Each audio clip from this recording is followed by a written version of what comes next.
Hi hello, मी आरती. माझ्या चॅनलमध्ये तुमचं सर्वांचं पुन्हा एकदा खूप सारं स्वागत करते. तर मी आज तुमच्यासोबत एक रेसिपी शेअर करणार आहे. तर ती रेसिपी कशाची आहे तर तुम्हाला तर कळणंच पुढं. तर त्या दिवशी मी व्हिडिओ टाकलेला, तर त्यात मी मंचुरियनची रेसिपी तुमच्यासोबत शेअर केली नाही. तर म्हटलं चला आज तुमच्यासोबत रेसिपी शेअर करावी. तर त्यासाठी मी इथं अर्धा किलो कोबी स्वच्छ धुवून घेतलेला आहे आणि इथं मी किसून घेत आहे. तुम्हाला लागलं तर तुम्ही चाकूच्या मदतीनं सुद्धा कापून घेऊ शकतात किंवा मिक्सरच्या भांड्यानं पण बारीक करून घेऊ शकता. तर मी इथं किसणीनं किसून घेत आहे. तर बघू शकता इथं मस्त असा बारीक होतो आहे. आपल्याला मंचुरियनसाठी लागेल असा बारीक किसून घेतलेला आहे. तर मग आणि त्यातून मग कोबीच्यातून पाणी काढायचं आहे, आपल्याला पिळून घ्यायचं आहे. तर कोबीमध्ये पाणी असतं त्यामुळे ते पाणी सगळं काढून घ्यायचं आहे, कारण की पाणी काढून घेतलं की मग तो एकदम मोकळा होतो. तर त्यामुळं पाणी सगळं काढून घ्यायचं आहे. तर इथं बघू शकता तुम्ही किती एकदम मोकळा झालेला आहे. आता त्यासाठी मी इथं भाज्या त्याचं टोमॅटो नाही, कांदा, शिमला मिरची, आलं लसूण पेस्ट टाकलेली आहे आणि त्यात सोया सॉस एक चमचा टाकलेला आहे. त्यात रेड चिली 1 चमचा टाकलेला आहे आणि टोमॅटो केचप टाकलेला आहे 1 चमचाभर. तर इथं तुम्ही बघू शकता. तर तुमच्या आवडीनुसार तुम्ही भाज्या टाकू शकता. तर मी माझ्याकडे जेवढ्या होत्या तेवढ्याच टाकल्या. आणि तर इथं बघा मी आणि 4 चमचे कॉर्नफ्लॉवर टाकून घ्यायचं आहे. तर मी इथं 4 चमचे कॉर्नफ्लॉवर टाकून घेतलेला आहे आणि 2 वाटी मैदा.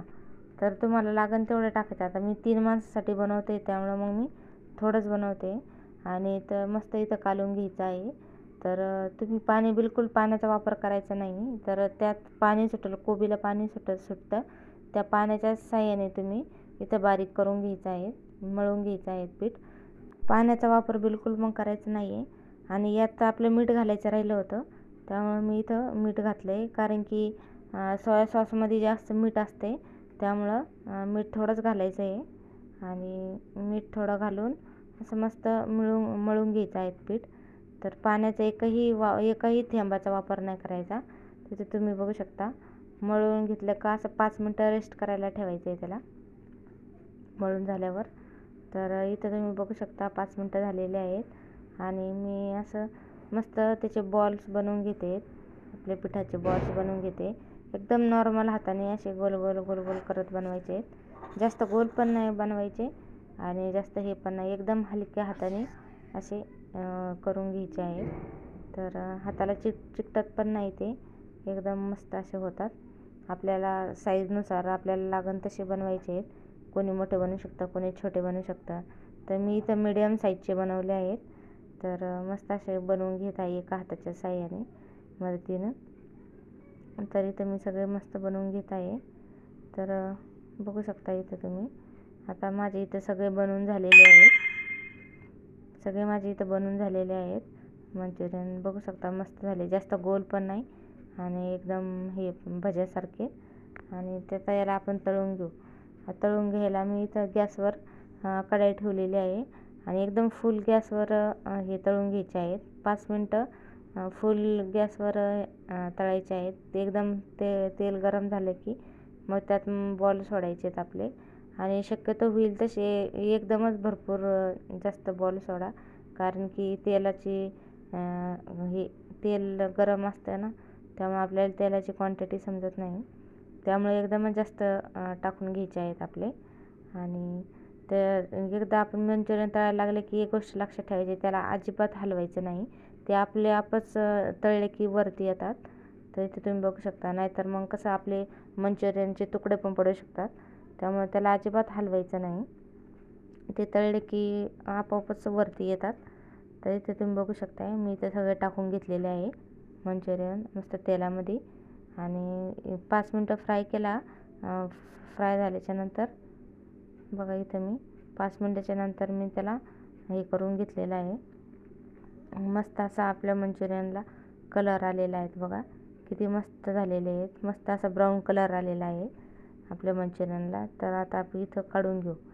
तर इथं बघू शकता तुम्ही किती छान कलर आलेला आहे आणि एकदम मस्त झालेले आहेत क्रिस्पी.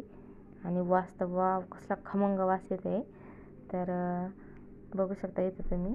तर कोणाकोणाला मंचुरियन आवडत्या नक्की मला सांगा कमेंट करून. मंचुरियन कोणाकोणाचे फेवरेट आहे तर नक्की सांगा कमेंट करून. तर असेच आपण आता सगळे ते एक एक टाकूनच सगळे असे तळून घ्यायचे आहेत. आपण जेवढे बनवलेले आहेत तेवढे पण सगळे तळून घ्यायचे आहेत. तर मी इथं दोन वेळा मी तळून घेते आहेत, कारण की मी तेल कमीच टाकलं होतं ऑलरेडी, त्यामुळं मला दोनदा तळायला लागले. तर बघू शकता हे पण मस्त असे तळलेले आहेत. तर हे पण आपण काढून घेऊ. अशाच पद्धतीने मी सगळे मंचुरियन तळून घेतलेले आहे. आणि आमच्या आबीला तर एवढे आवडतात ना, प्लेट घेऊनच बसलेला होता. तर इथं बघा आता आपले सगळे मंचुरियन फ्राय करून झालेले आहेत. तर बघू शकता तुम्ही कसले मस्त झालेले आहेत. मी तुम्हाला तोडून दाखवते. तर बघा किती मस्त असे आतपर्यंत तळलेले आहेत. किती छान असे मस्त आतपर्यंत तळलेले आहेत. तुम्ही इथं बघू शकता. मी अजून तुम्हाला एक फोडून दाखवते. तर मस्त असं क्रिस्पी झालेलं आहे. आणि बघा दुसरा पण पुन्हा आतपर्यंत असं कोबीचा असा स्वाद आलेला आहे. आणि बघा कसा आवाज येतोय. मस्त असे तळून झालेलं आहे. चला तर आपण आता त्यासाठी ग्रेव्ही बनवूया. ग्रेव्ही बनवूया आपण. तर मी त्याच कढाईमध्ये थोडंसं तेल टाकून आणि लसूण टाकलेलं आहे नुसतं. तर आलं टाकायचं नाही, कारण की आपण पहिले कोबीचं पीठ भिजवताना त्यात आलं टाकलेलं होतं. त्यामुळं मी आलं इथं टाकलेलं नाही आहे, नुसतं लसूण टाकलेलं आहे. लसूण आणि कांदा तर टाकलेला आहे, कारण की मी इथं मंचुरियन मसाला वापरणार आहे, त्यामुळे मी बाकी काय टाकत नाही. इथं मी मंचुरियन मसाला एका वाटीमध्ये काढून घेतलेला आहे आणि त्यात थोडंसं पाणी टाकून मिक्स करून घेते, कारण की तसं जर आपण टाकलं तर त्याच्या गिट्ट्या होऊ शकतात. त्यामुळं पाण्यामध्ये मिक्स करून तो टाकायचा आहे. तर इथं बघा मस्त मी पाण्यामध्ये मिक्स करून घेतलेला आहे मंचुरियन मसाला. मस्त पाण्यामध्ये मिक्स करून घेतला आणि मग आपण आपल्या फोडणीमध्ये टाकायचं आहे. यात ऑलरेडी सगळं भाज्यापाला असतं, त्यामुळं तर तुमच्या आवडीनुसार तुम्हाला टाकायचं तुम्ही टाकू शकता. मी इथं काय टाकलेलं नाही आहे. तर इथं तुम्ही बघू शकता मस्त असं आपलं फ्राय झालेलं आहे आणि मी त्यात हा मसाला ओतून देत आहे. तर तुम्ही बघू शकता मस्त असं ओतून दिलेलं आहे मी आणि त्याला हलवून घ्यायचं. तुम्हाला लागण तसं पातळ करायचं असले तर पातळ टाकायचं, जास्त करायचं म्हणजे घट्ट करायचं असेल ग्रेव्ही तर थोडंच पाणी टाकायचं. तर इथं मला घट्टच करायची होती. तर त्याला उकळी येईपर्यंत थांबायचं आहे. तर याला उकळी आलेली आहे. तर उकळी आल्याच्यानंतर आपण जे फ्राय केलेले मंचुरियन आहे त्यात टाकून द्यायचे आणि 2 मिनटं याला पण फ्राय करून घ्यायचं आहे. तर बघू शकता इथं मस्त असे मंचुरियन आपले फ्राय होत आहे 2 मिनटासाठी. तर चला आपले मंचुरियन रेडी आहे. इथं आपण डिशमध्ये काढून घेऊ. तर कसा वाटला तुम्हाला आजचा व्हिडिओ? नक्की व्हिडिओ आवडला असेल तर लाईक करा, शेअर करा, सबस्क्राईब करा आणि असंच चॅनलला कनेक्ट राहा. खूप सारा प्रेम द्या. तर बघा इथं आपलं आता हे झालेलं आहे, मस्त डिश तयार झालेली आहे आणि मी त्यात हे टाकलेलं आहे कोबी वरतून. तर चला पटकन करा आणि टेस्ट करा, खाऊन बघा कसे वाटले. नक्की कमेंट करून सांगा. तोपर्यंत बाय बाय. भेटूया पुढच्या व्हिडिओमध्ये.